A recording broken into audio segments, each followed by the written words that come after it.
If you're experiencing lag spikes on your Nintendo Switch, there are several steps you can take to improve its performance. Follow this guide to help speed up your gaming experience.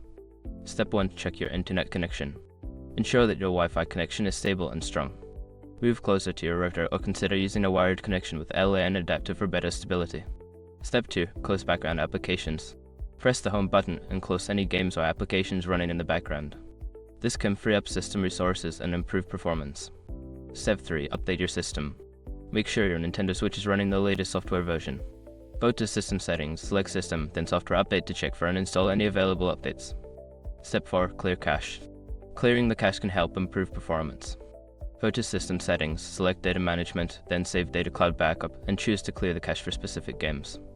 Step 5. Reduce graphics settings. In some games, you can adjust the graphics settings to lower levels. This can help reduce lag during gameplay. Check the Game Settings menu for options to lower resolution or detail levels. By following these steps, you should notice an improvement in your Nintendo Switch's performance and a reduction in lag spikes. Enjoy your gaming!